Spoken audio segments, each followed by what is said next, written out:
ezali clairement au déclare live. Aujourd'hui toke kolukela yo na botiko pakola. Awa toza clair. Awa toyokaka nzambe. Awa tokosaka nzambe. Si Paul Mvula est Paul Mvula aujourd'hui, soki Paul Mvula azali Paul Mvula parce qu'il avait écouté Dieu. Il avait écouté Dieu. C'est un homme courageux. Il devrait même aller à Runga. Et Dieu l'a dit. Nous sommes là. Parce que lui avait écouté Dieu. Isaac a écouté Dieu. Il a obéi à la voix de Dieu. Et Dieu l'a béni. Ma petite Bible me dira, Isaac a sémé cette année-là et il le récolta au centime. Le troisième point de la personne qui est appelée à vivre la réunion, il doit être semé. Parce que la Bible me dit, Amen, sème ta semence le matin, au midi, ne laissez pas le soir de ne pas semer. Parce que tu ne sais pas quel type de semence que tu récolteras. Même ta prière de ce matin, c'est aussi une semence. Oui, mon péché, amen.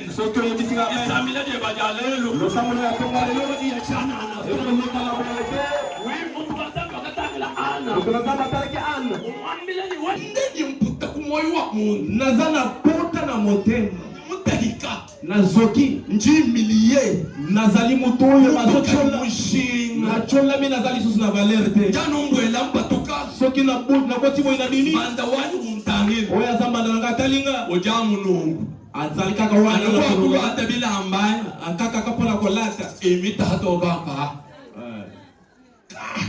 difficulté gani dikali sije wa musa basi nanga ekombi size ya mafinga na macholi haje utubulana mukana tango soto bola kaka mtu wanza alopeli mtu wanza womo tejela rekarda baza mataliye si allait me dire ça va ulinga kubisanga wana yambo comme tu viens de me le dire lokola uchi kubisanga moi ngai comme un roi de Dieu lokola mupakola je te le dis nazo yebisa yo à cette même époque kaka na ekeko il aura un fils ekoza okuzana mwana la prière est une semence le sang zali milona trahisse jamais lona oyo wapezanga kakotuka tu veux vivre dans le robot otokolingi ka robot na yo sois un semeur dala moloni prie le matin sambela na tongo prie le soir sambela na poko offre tes offrandes pesa makonza na yo amen.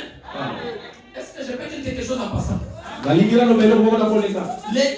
Walesa, le Dieu de Papa Paul, que je suis serviteur, lui ne répond jamais aux inquiétudes. Dieu ne répond jamais aux inquiétudes. Mais Dieu répond aux prières. Samuel avait prié pour Israël, afin que l'Éternel l'accorde la victoire sur ses ennemis. La Bible dit Dieu l'avait exaucé. Dieu répond à la prière. Oui, vous savez. Les gens après avoir écouté Dieu, après avoir obéi à la voix de Dieu, après obéi à ma voix, il y a l'obéissance paye. Dans la vie, restez obéissant. Tu es devant ta mère, ne lui parle pas comme ton ami. Ne parle pas à ta mère comme tu parles à ta copine. Tout à moi de tout chiga. Mais l'onction, avec localiser des choses. Est-ce que je peux dire quelque chose?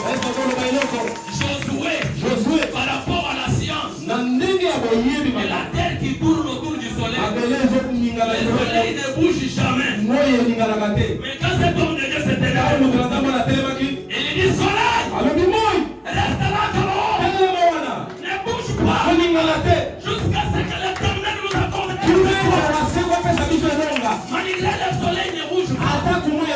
J'ai accompli la tendance de l'onction. Et il a seulement opéré. Je n'ai pas dans les là et là. J'ai dans sa parole. Je vois comment l'onction est libérée.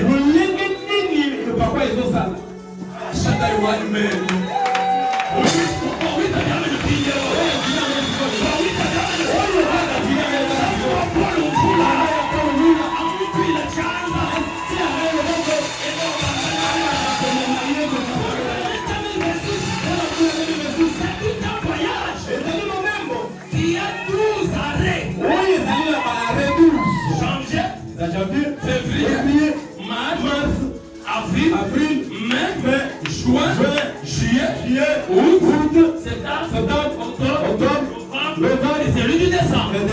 Ce sont les arrêts de ces grands voyages. La fête dit, pour ce grand voyage, Juda et le peuple d'Israël, Cérès et la puissance de la foi. Écoutez à la voix de Dieu. Écoutez la bouche autorisée de ces mots. C'est Charles qui vous l'a dit. Ce n'est pas moi qui dis. C'est Christ qui est à moi. Il a une bonne nouvelle pour la puissance de la foi. Ça c'est toi. C'est lui le prophète de Dieu. Pour ta réussite dans ce grand voyage, fais-lui confiance.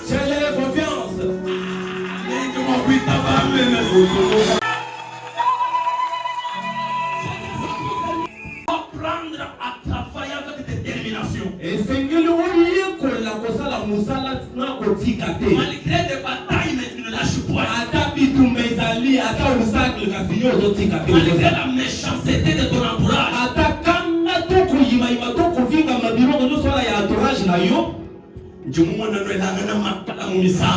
namoni bozochala bakraka na banzembo kolingite moninga yemba kaka bino vokala même kutumwa kumwele bi vokala wana ngai nde bazisi fona yem mwana mwana mudeshiye ala nde kopesi moto ya fona mwana babesi la paske ne kona yem mwana mwana ya leki ya pasteur bitu ya bwena mwana ya boyi ulanda ukali ngani leke dikile uzuki ono be anatike ibilo be banzembo wana frère matu wako ino lobingo mikolo zo ya te oto te mema ngai dimanche kwa lekele bintu ya bwana natikeli bango na banzembo wana manje balekele bintu ya bwana natikeli bango bintu ya bino na bango mema nulekele natikeli bino ntulile kozana bino un lâche muto ya tikaka ne peut pas aller plus loin. akoki kokende liboso te muto ya tikaka akokomi kaka te lelo du mot assemblée la puissance lelo naza na assemblée la puissance malabu du mot assemblée les genoux lobi azali na assemblée mabolongo kabobo du mot assemblée la main mikolo wana kuna akokele na assemblée loboko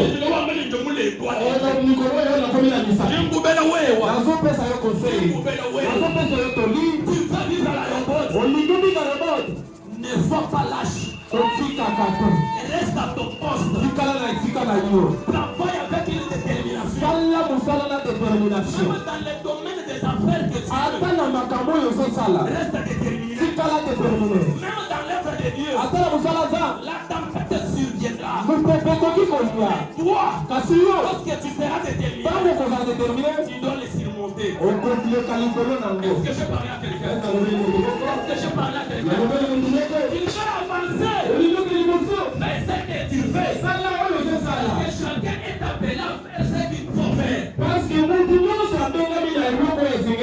écoute-moi si les années passées tu travaillais avec négligence il y avait de lâcheté dans tout ce que j'ai une bonne nouvelle pour toi je suis venu te dire cette année ne lâche point cette année même les maris qui sont sur ton chemin s'ils n'ont pas encore de moyens il y a celui qui connaît le destin celui qui connaît l'avenir oh lorsque je suis en train de parler les frères le chef me dit nous avons jeté notre frère sans avoir la connaissance de sa destinée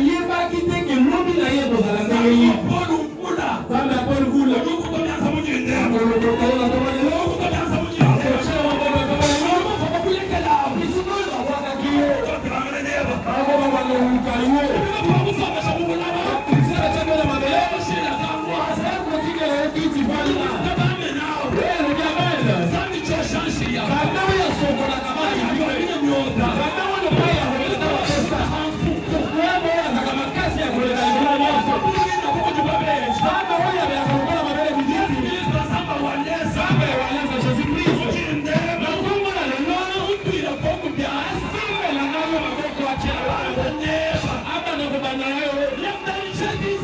Le berger mais les bergers de Guérard, les quéraient. Et ils ont dit, c'est puis on l'appellera Dina. Et le deuxième, on l'appellera Sitna. Oh, après avoir les créés, on les raviait, c'est puis on vivre. Mais Isaac, comme il obéissait à Dieu, au lieu de fuir, il a resté là. Il a persévéré. Il a persévéré. Dans la vie, apprenez à avancer. Apprenez à travailler. Finalement, tu as du talent. Ce talent n'est pas reconnu. Travaille seulement. On te cherchera. Au lieu de s'inquiéter, va à genoux. Au lieu de s'inquiéter, va au genou. Les dieux de Wanessa, il répond aux prières. Il répond à la prière. Paul répond à la prière. La puissance, l'Assemblée prend la puissance pour la faire.